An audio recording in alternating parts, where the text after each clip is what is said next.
o MBL, de todos aqueles grupos que foram para as ruas em 23, é com certeza o mais bem sucedido, o que sobreviveu melhor. Vossa Excelência é um verdadeiro sobrevivente, porque muita gente estava marchando do seu lado nas ruas hoje, já não pode mais, né? Ou porque tá preso ou porque tá foragido. Você sabe exatamente a mensagem que você quer, qual é o objetivo que você tem com ela. Não tenho muita clareza se o senhor sabe o que o senhor produz. Deputados da mais baixa qualidade. O Mamãe Falei, isso é o melhor que vocês conseguem fazer. Antes de falar um pouquinho dos planos para o próximo governo ou para o próximo mandato, eu queria voltar, olhar um pouquinho a sua história, a história do senhor, do ponto de vista que a gente tem hoje. Citei aqui na abertura e realmente acho que o MBL, de todos aqueles grupos que foram para as ruas em 23, é com certeza o mais bem sucedido, o que sobreviveu melhor, ou o que de fato deixou um legado, né? Você teria ali, talvez, um rescaldo do movimento nas ruas, cujo principal personagem é a Carla Zambelli, né? Que está autoexilada na Itália, evitando um processo de extradição.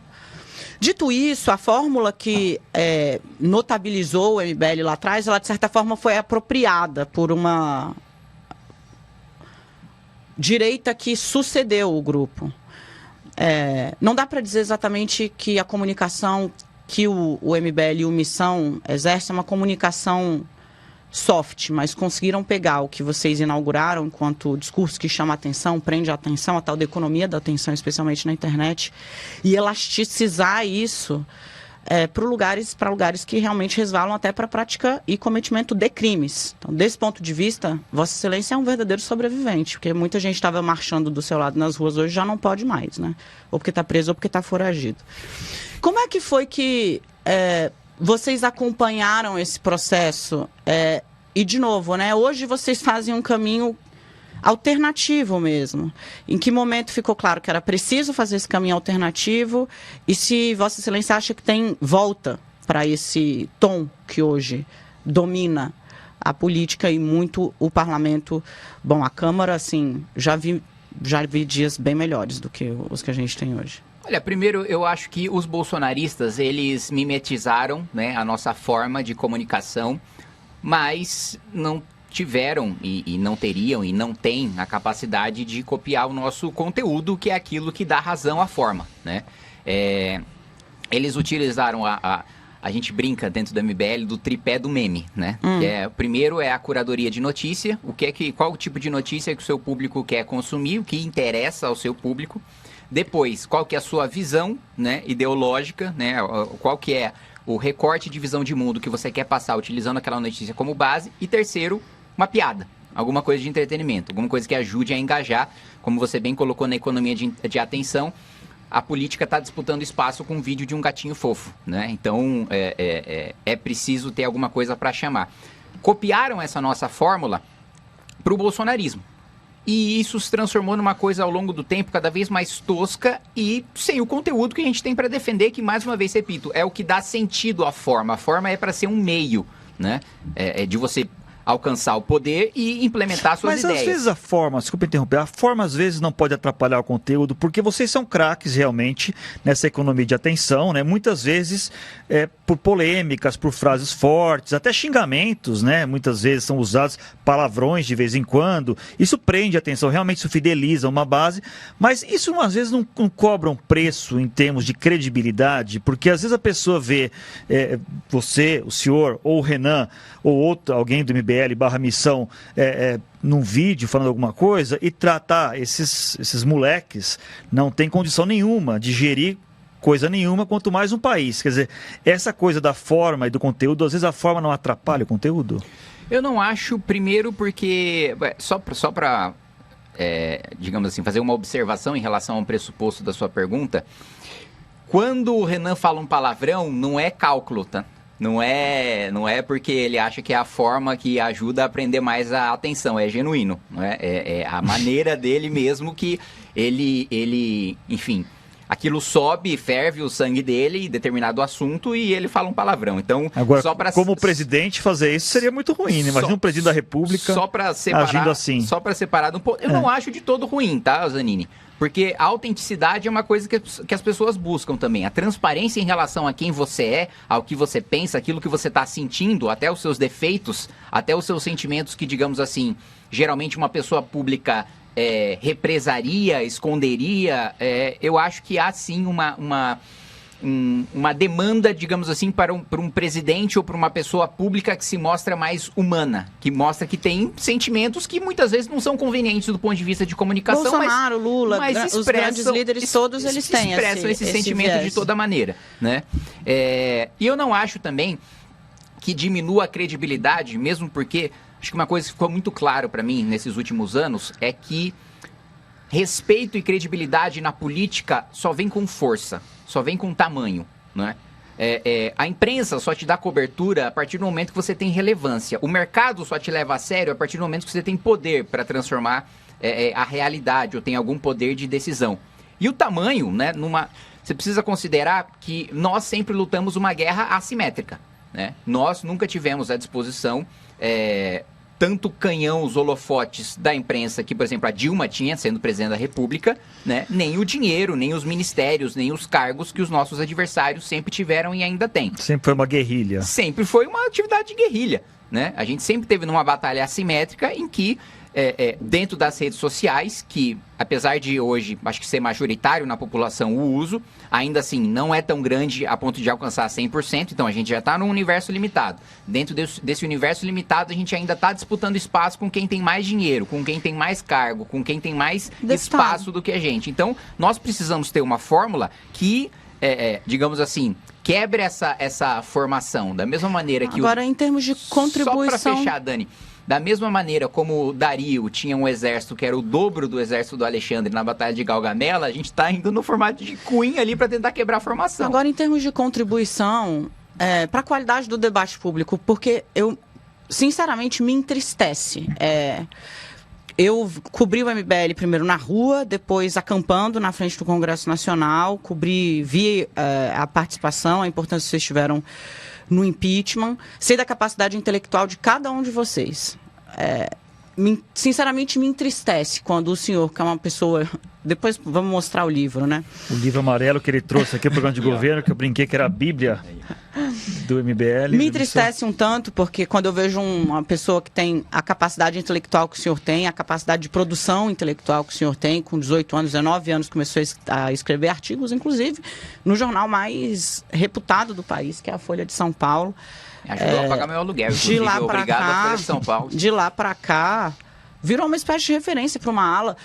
A forma como, inclusive, o senhor decidiu fazer as coisas, o senhor está aqui com segurança.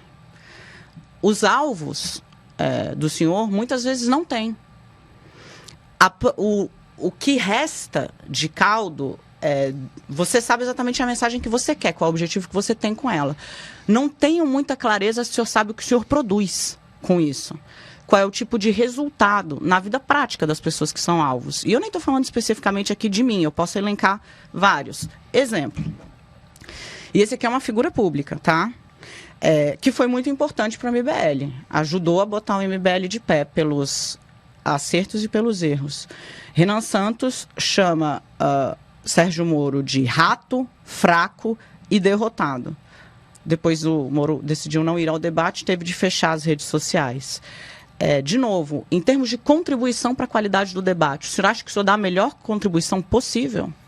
Vamos lá, Dani. Primeiro ponto, eu ando de segurança por causa de ameaça de Comando Vermelho e de PCC. O Movimento Brasil Livre não tem nenhuma guerrilha armada para onde ameaçar a vida de ninguém. Então, assim, as pessoas que você tem como alvo não têm segurança, assim, eu não incito ninguém a matar ninguém, eu não tenho militância que mate ninguém, eu não tenho uma força armada. Até agora, nós não somos uma facção criminosa que ameaça a vida de ninguém. Até agora, vai para a universidade caçar briga com aluno. É um negócio assim, foram eventos do PT, do Fernando Haddad, salvo engano, foram 3.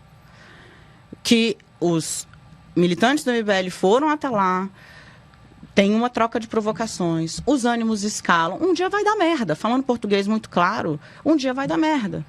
E aí a minha pergunta volta a ela, é a melhor contribuição que o senhor, o Renan Santos, são pessoas claramente... muito habilitadas, com altas habilidades, para usar a expressão da moda, todo mundo lido, todo mundo entendido, todo mundo esperto, é a melhor contribuição até hoje. É tipo, pegar e emular o que fazem deputados da mais baixa qualidade, por exemplo, da Alesp, aqui em São Paulo, é uma pergunta, é uma curiosidade que eu tenho. O Mamãe Falei, inquestionavelmente inteligente, rápido. Isso é o melhor que vocês conseguem fazer? Dani, vamos lá. O exemplo que você citou é perfeito para mostrar o quanto ninguém está ameaçado em razão de um embate político com o MBL, é justamente o oposto, né? Todas as ações em universidades, nenhuma delas, ninguém do MBL, primeiro, não bate em ninguém, segundo, não começa a bater em ninguém.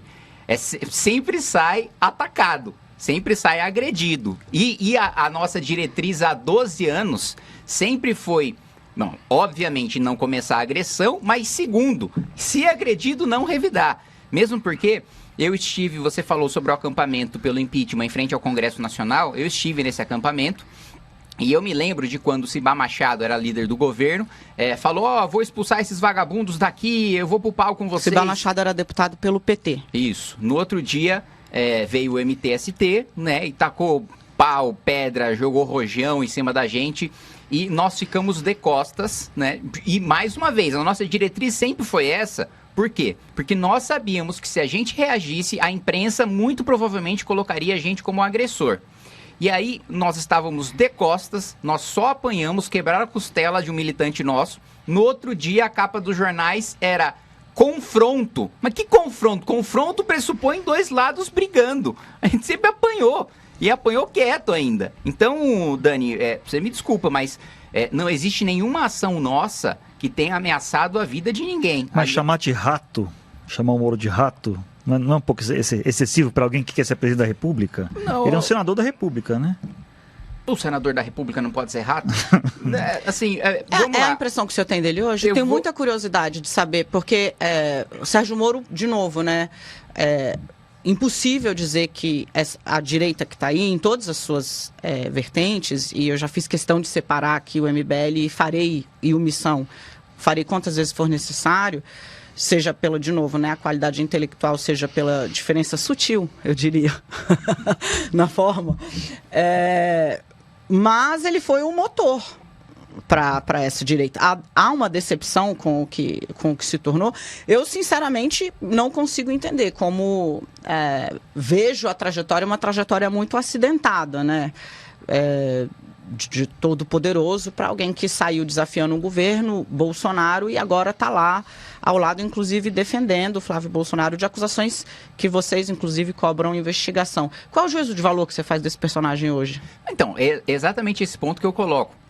Você pergunta, olha, há uma decepção com a forma que vocês criaram ter levado a isso? Há uma decepção com as pessoas, né, que... Na época do impeachment, nós éramos uma coisa só, por assim dizer, né? A direita toda estava unida e unida por uma razão muito simples, né? Não havia nenhuma defesa propositiva naquele momento, porque estava todo mundo contra um governo. Naturalmente, a partir do momento em que cai um governo e começa a ter um debate sobre o que você defende em vez do que você é contra, cada um dentro da direita vai defender uma coisa diferente e nós tivemos, até teve um ponto da sua pergunta anterior que eu esqueci de responder, o rompimento definitivo que nós tivemos, porque no início de 2019, eu me declarava independente como deputado. Quando chegou em maio, abril, que Eduardo Bolsonaro nos chamava para organizar uma manifestação junto com os bolsonaristas contra o Congresso Nacional e contra o Supremo, a gente falou, não, mas peraí, contra o quê? Especificamente, você vai fazer crítica em relação a algum ponto? É o momento que vocês rompem, né? 2019 ou você vai defender o fechamento, né? Aí é o rompimento definitivo, porque, além de tudo, era uma coisa tosca e burra, porque a gente estava prestes a votar a reforma da Previdência. Eu falei, Eduardo, eu falava com o Paulo Guedes também, ministro, a gente está prestes a votar uma reforma que vai precisar de votos do Congresso Nacional. Você vai fazer uma organização contra o Congresso Nacional para quê? Só vai desidratar a reforma e aumentar o preço dela, que foi exato e precisamente o que aconteceu. Eu queria